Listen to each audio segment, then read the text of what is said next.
तो hello traders. Date है 20 अगस्त। ठीक है, बात कर रहे हैं आज क्या हुआ था और क्या ट्रेड इनिशिएट की या कुछ नहीं। तो may be last market analysis में ही मैंने बता दिया था कि अगर मेरा माइंडसेट गलत जा रहा है तो मैं उस दिन ट्रेड ही अवॉइड करूँगा, मतलब अगले दिन या 2 दिन तक। तो आज ट्रेड अवॉइड ही की, बट एक लर्निंग पॉइंट मुझे सीखने को मिला, तो मैं बोला आप लोगों के साथ शेयर भी कर देता हूँ। ठीक है, लगे हाथ। तो यहाँ पे क्या देखने को मिला ट्रेडर्स, अगर आप लोग देखते हो तो आज का दिन बहुत अच्छे से गैप डाउन खुला। गैप डाउन खुलने के साथ ही अगर आप देखोगे ट्रेडर्स, तो ऑलमोस्ट हाफ गैप तो उसने तुरंत ही फिल कर दी, देख सकते हो आप। ठीक है, यहाँ पे गैप डाउन हाफ तो तुरंत ही, मानो थोड़ा ऊपर जाता तो समझ सकते थे कि चलो यहाँ पे जिन्होंने BTST लिया होगा वो और शायद प्रॉफिट बुकिंग कर रहे होंगे, मे भी हो सकता है। बट ये प्रॉफिट बुकिंग नहीं थी, यहाँ पे प्योर बाइंग दिख रही थी। हाँ, यहाँ तक में भी हो सकती है प्रॉफिट बुकिंग, 1 2 3 कैंडल हो सकती है ज़्यादा से ज़्यादा, उससे ज़्यादा मैं एक्सपेक्ट नहीं कर रहा था। तो यहाँ पे काफ़ी अच्छे से मूवमेंट हुआ, फिर डाउन मूव आया, फिर अगेन अप मूव आया। अभी अप मूव कहाँ तक आया ट्रेडर्स, अगर आप लोग नोटिस करोगे तो यहाँ से लेके फिबो यहाँ तक लगाते हैं। ठीक है, सो ऑलमोस्ट 0.6 लेने का ट्राई किया उसने। सो कहीं ना कहीं मुझे यहाँ पे इतना तो समझ आ रहा था ट्रेडर्स कि बायर्स जो लोग हैं वो ज़्यादा हावी है, क्योंकि यहाँ पे भी अगर आप देखोगे तो यहाँ पे भी अच्छी बाइंग आई हुई थी, प्लस यहाँ पे भी अच्छी बाइंग आई हुई थी। तो मैंने सोचा against the trend, actually trade तो नहीं करना था, बट मैं बोले चलो माइंडसेट आजमाते हैं कि चलो यहाँ ऐसे टाइम पे जब बहुत गैप डाउन खुला हो, मार्केट ने हाफ कवर भी कर दिया हो तुरंत आधे 1 घंटे में, फिर अगेन नीचे आके अगेन ऊपर जाने का ट्राई कर रहा है, सो मार्केट कहाँ जा सकता है फिर। तो मैं माइंडसेट के हिसाब से मैं सोचा कि चलो एक ट्राई करते हैं। तो मैंने क्या किया, यहाँ पे जब ये लेवल, एक्चुअली यहाँ पे ही मैंने बाइंग बोल दिया था, यहाँ पे ये जो ब्रेकडाउन आया ट्रेडर्स, यहाँ पे इसको हटाते हैं, तो यहाँ पे ये जो ब्रेकडाउन दिख रहा है ट्रेडर्स, ये ब्रेकडाउन यहाँ पे ही मैंने बाइंग टेलीग्राम पे बता दिया था, क्योंकि यहाँ पे मुझे एक बाइंग अपॉर्चुनिटी दिख रही है। ठीक है, क्यों मैंने आप लोगों को समझा दिया कि यहाँ पे बाइंग क्यों, ऐसे एक अप ट्रेंड, थोड़ा रिट्रेसमेंट और अगेन अप जाएगा, ऐसा एक एक्सपेक्टेशन थी मेरी। ठीक है ट्रेडर्स, सो इसी वजह से मुझे लगा था कि ऊपर जाएगा। प्लस यहाँ पे अगर आप लोगों को 15 मिनट के चार्ट पे ले चलो, तो 15 मिनट के चार्ट पे यहाँ से लेके यहाँ तक एक प्लॉट करते हैं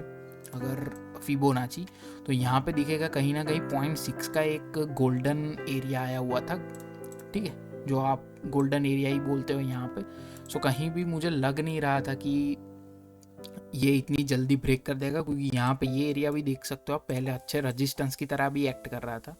सो मेरी एक्सपेक्टेशन नहीं थी कि यहाँ से एकदम तोड़ दे, मतलब एकदम से ब्रेक कर देगा। मुझे एक्सपेक्टेशन थी कि स्लो एंड स्टडी ऊपर जाएगा मार्केट। ठीक है, सो अच्छा हुआ मैंने ट्रेड नहीं इनिशिएट की। मेरा काइंड ऑफ यहाँ पे अगर आप देखते हो तो मैंने यहाँ पे कहीं पे तो बाई था मेरा, यहाँ पे कहीं पे, यहाँ पे लास्ट इसके बाद। ठीक है, तो ये लेवल का मेरा टारगेट था यहाँ पे कहीं पे, मैं भूल भी गया कौन सा टारगेट था। स्टॉप लॉस मेरा ये इसके नीचे था थोड़ा। ठीक है, सो इसके अकॉर्डिंगली यहाँ पे टारगेट हो सकता है मे बी मेरा। सो 1:1 के आसपास ऑलमोस्ट ट्रेड थी। ठीक है ट्रेडर्स, यहाँ पे ये जब लास्ट कीस बनी यहाँ पे तब मैंने बोला था कि चलो यहाँ पे अगर वर्चुअली एंट्री ले लेते हैं। ठीक है, मतलब एक पेपर ट्रेडिंग टाइप। ठीक है, तो यहाँ पे मैंने एंट्री ले ली, ऐसा समझ लो ये लास्ट कीस पे। ठीक है, अभी मार्केट ने क्या किया ट्रेडर्स, यहाँ पे पूरे टाइम वेस्ट करता रहा। ऑलमोस्ट यहाँ पे मेरा स्टॉप लॉस कुछ 1 या 2 रुपए से पेंडिंग था यहाँ पे। अभी वेट मुझे लगा नहीं पड़ेगा, एक्चुअली मुझे याद भी नहीं है, बट हाँ मुझे याद है यहाँ पे लास्ट किस पे लिया था, ये लेवल का मेरा टारगेट था यहाँ पे कहीं पे, और इसके नीचे थोड़ा सा स्टॉप लॉस था मेरा। ठीक है, यहाँ पे कहीं पे 1:1, 150 पॉइंट का मेरा स्टॉप टारगेट था, और 149, ओके ऐसा कुछ था मेरा, 1:1 के आसपास की ट्रेड थी। तो यहाँ पे 1 या 2 पॉइंट से मेरा टारगेट यहाँ पे रह गया था। ठीक है, अभी ये सब भी मैंने जो लिखा है वो भी मैं आप लोगों को पढ़ के बताता हूँ कि क्या क्या था आज। सो यहाँ पे ठीक है, सो ऑलमोस्ट उसने काफ़ी जाने का ट्राई किया ट्रेडर्स, बट वो एट दी एंड तो नहीं जा पाया। सो एक कंक्लूजन क्या निकलता है, अगर आपके साइड में पहले तो माइंडसेट अगर आपका गलत गया है तो वो वेट एंड वॉच करने का वो तो मैंने किया। ठीक है, फिर आपको क्या करने का है, अगर गैप डाउन खुला है, आधी ट्रेड निकल गई है, तो आपको ऑब्जर्व ही करना है पूरे दिन। हाँ, अपॉर्चुनिटी ले सकते हो, फिर टारगेट कम रखना पड़ेगा। ठीक है ट्रेडर्स, जैसे यहाँ पे ये ब्रेकआउट आया तो आपको टारगेट ये लेवल का रखना पड़ेगा, जो हिट भी होता है एकदम छोटा छोटा टारगेट, बट यहाँ पे आप ले नहीं सकते ट्रेडर्स, क्यों, वो भी रीज़न देखा दे। चलो आप यहाँ पे बाय करते हो। ठीक है, इसको हटाते हैं, ये लेवल का आपका टारगेट होगा। स्टॉप लॉस ये लेवल का आता है ट्रेडर्स। 100 पॉइंट का स्टॉप लॉस, उसके सामने 90 पॉइंट आपको मिल रहा है, तो बहुत डैमेज आ रहा रेशियो है, तो उससे अच्छा तो ट्रेड ना ही करो तो ही बेटर रहेगा। सो यहाँ पे मैं समझा देता हूँ फीबो सपोर्ट इन 1 मिनट, ये सब कन्फर्मेशन थे ट्रेड्स कि आज की ट्रेड में मेरे पास कितने कन्फर्मेशन थे ऐसा। तो ऑलमोस्ट 12 कन्फर्मेशन थे। स्टिल मार्केट ने ऊपर जाने का ट्राई किया, बट आपको भी पता है सिनारियो इतना ख़राब चल रहा है कि कुछ नहीं कर सकते, ग्लोबल भी अच्छे नहीं चल रहे। सो यहाँ पे फीबो सपोर्ट इन 15 मिनट आपको वो मैंने दिखाया, अगेन एक बार दिखा देता हूँ यहाँ पे, ठीक है। फीबो में 0.6 का सपोर्ट ले रहा है और स्मॉल टाइम फ्रेम पे टच किया है वो ये वाला, ठीक है, यहाँ पे ये। फिर तीसरा गैप फिलिंग हो सकती है, वेज पैटर्न यहाँ पे, रिट्रेसमेंट इज पेंडिंग, क्योंकि एक अब अगर आप लोग यहाँ पे देखोगे तो क्लियर समझ में आएगा। यहाँ पे देखो एक भी रिट्रेसमेंट नहीं आया, पूरा ही गया है। तो अगर रिट्रेसमेंट थोड़ा भी आता है ट्रेस तो भी फिर ऐसे मार्केट को अगर नीचे जाना है तो जाए, बट ऐसे जाता है मार्केट, ठीक है, नीचे।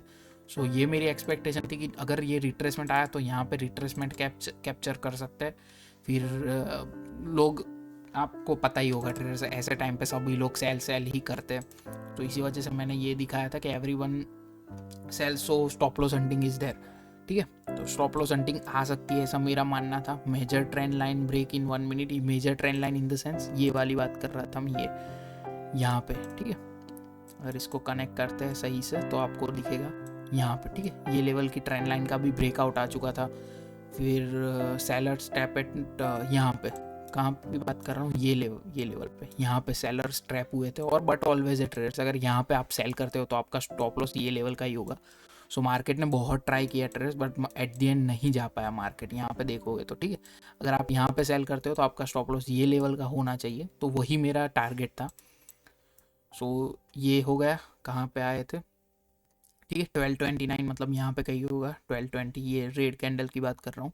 माइंडसेट था मेरा बहुत अच्छा, साइकोलॉजी भी मैंने लगाई थी ट्रेडर्स की, एक स्टॉप लॉस हंटिंग आ सकती है, लोग अगर सेल करे जा रहे हैं, सो मे बी एक स्टॉप लॉस हंटिंग आ सकती है, जो दिखी भी यहाँ पे दिख भी रही है, बट इतनी पावरफुल नहीं थी ट्रेडर्स, देख सकते हो आप। फिर यहाँ पे क्या था, Nifty 50 breakout at, okay, Nifty 50 का भी मैं बता देता हूँ। निफ्टी 50 का 1 मिनट का चार्ट, यहाँ पे ये लेवल की मैं बात कर रहा था 1244, यहाँ पे ये लेवल का ब्रेकआउट भी आया था, ठीक है ट्रेडर्स। तो वन काइंड ऑफ कंफर्मेशन था यहाँ पे। कहाँ गए, यहाँ कहाँ था, यहाँ पे थे। सो यहाँ पे ये बात हो गई। फिर ब्रोक 35,000, यहाँ पे उसने 35,000 का लेवल ब्रेक कर दिया था, ठीक है ट्रेडर्स। 35,000 समथिंग अराउंड यहाँ पे आ रहा है, ठीक है, ये लेवल। तो मुझे क्या लग रहा था कि ये सपोर्ट की तरह भी एक्ट कर सकता है यहाँ पे। सो उसने ट्राई तो किया, लेकिन इतना बेटर वे में नहीं किया जितना मुझे एक्सपेक्टेड था, ठीक है ट्रेडर्स। सो देख सकते हो आप ट्रेडर्स, ऑलमोस्ट 12 कन्फर्मेशन। आपको यूट्यूबर मुझे दिखा दो जिसके पास 12 कन्फर्मेशन हो, स्टिल इतना स्ट्रगल करना पड़े टारगेट के लिए। कोई नहीं, मेरी ही गलती थी ट्रेडर्स, एक्चुअली गलती तो नहीं बोल सकते, इसी वजह से मुझे पता था कि आज मेरा माइंडसेट अगर गलत गया है तो ट्रेड ऑलमोस्ट 70-60% में गलत ही लूँगा, क्योंकि मेरा माइंडसेट पहले से डिफाइंड था, ठीक है ट्रेडर्स। सो इसकी वजह से। बट आप लोग मुझे बताओ, कोई यूट्यूबर आपके पास पहचान में है ऐसा जो ट्रेडर्स 12 कन्फर्मेशन लेता हूँ? मैंने ऐसे भी ट्रेडर्स देखे हैं कितने कि सिर्फ क्या बताऊँ अभी, ये EMA के सहारे लेते हैं कितने सारे, और उनके सब्सक्राइबर भी बहुत अच्छे हैं मेरे से। स्टिल ट्रेडर्स स्ट्रगल करना पड़ता है लाइफ में, मैं भी कर रहा हूँ, यहाँ पे देख सकते हो आप, ठीक है। ये तो अच्छा हुआ आज मैंने ट्रेड, मेरा माइंडसेट क्लियर ही था कि मैं आज ट्रेड लेने ही नहीं वाला, ना स्काल्पिंग करूँगा। स्काल्पिंग में तो रेट ही इतने हाई चल रहे थे, आउट ऑफ द मनी के भी 100 के प्लस चल रहे थे, क्योंकि आज फ्राइडे, ठीक है।